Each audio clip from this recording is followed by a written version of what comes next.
have started by letting you know that it has nothing to do with an office. Don't tell me because you are a pastor you don't understand what I'm speaking about, the prophetic and the apostolic. I told you it's an operation in God. You being a pastor, you know that you are a pastor by the prophetic. To even know where you should go and pastor is by the prophetic. To know the name of the ministry, the name of the church is by a prophetic. You know it by a prophetic operation. But you act it upon the earth by an apostolic operation. So oftentimes God begins with a man prophetically. He begins to journey with you to begin to know who you are in him. Having encounters, having visitations, having this, having that, yet you are knowing. But later on, you begin to act those things upon the face of the earth apostolically. A time comes when you have known so much of yourself by knowing the Lord, then he begins to send you. The day he sends you, you cease from becoming anything else apart from a messenger, which is an apostolos.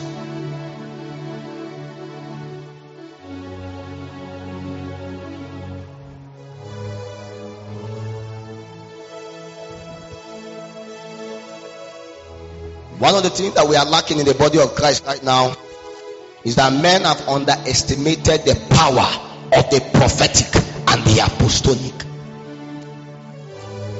It doesn't matter whether you are a psalmist, you are a teacher, you are anything. There is a prophetic and an apostolic mandate upon your head that is seeking to find expression on the earth.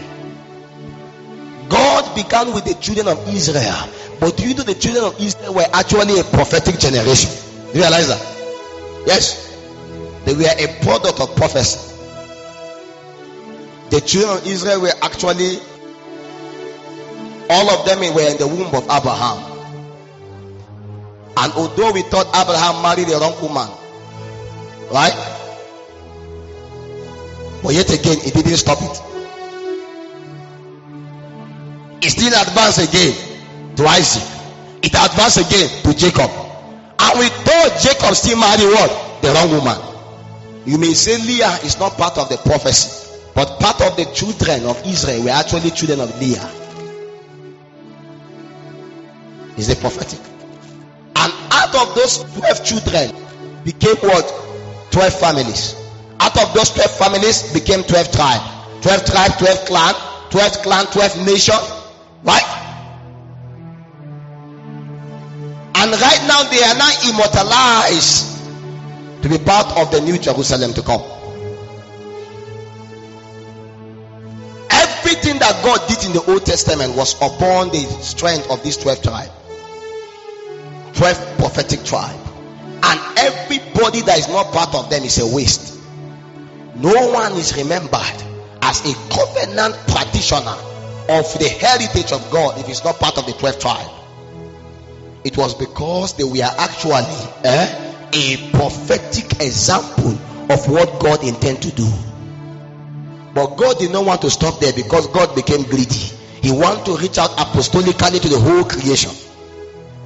So Jesus Christ had to come to make one new man in between both the Jews and the Gentiles.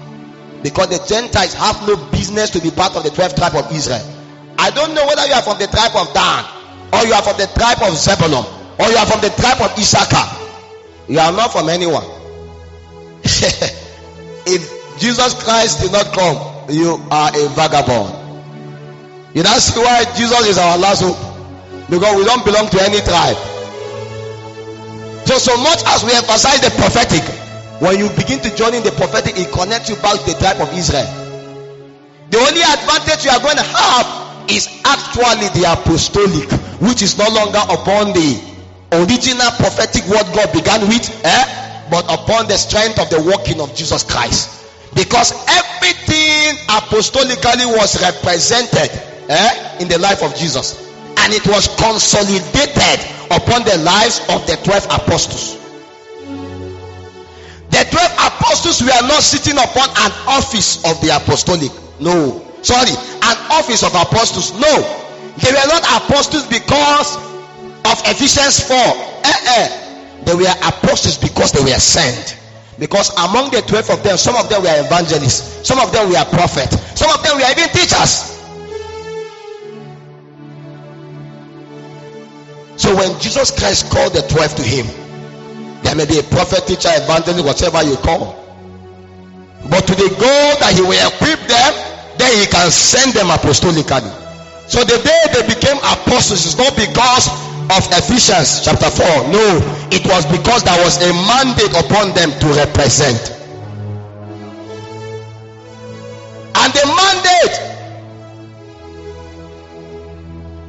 is to ensure that the purpose of God and the intention of God is revealed upon the face of the earth. So whether by evangelism, whether by the prophet, whether by the working of the prophet, whether by pastoral work, whether by teaching work, it doesn't matter.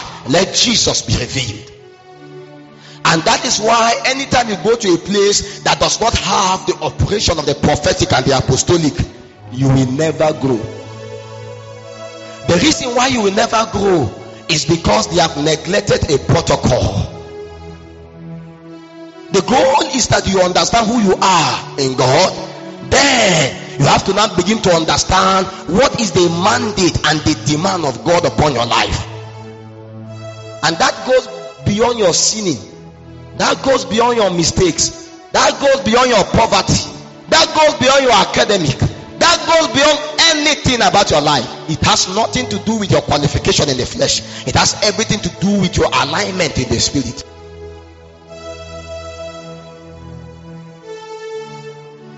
And everybody that neglects these most times suffer shipwreck. God began with the 12th tribe. He got tired with them, and he went back to the apostles. And the reason why he went back to the apostles was because he wanted to use them as a template. Do you know that all the apostles we are also part of the 12th tribe of Israel? Do you know that? David, you know, all the apostles, some of them are from Dan, Issachar, Zebulun, but he called them and gave them a new identity. While he began to call, he seek a prototype among the Jewish nation so that he can do another re-engineering and reveal another operation that has nothing to do with your lineage in the flesh. Because none of them say, I'm Issachar, I'm Zebulun, I'm Naphtali. Because the aim of the apostolic is to be able to harvest souls and equip them and bring the order of the doctrinal strength of God upon the face of the earth, that a believer can come to a point where he can also be a sent one.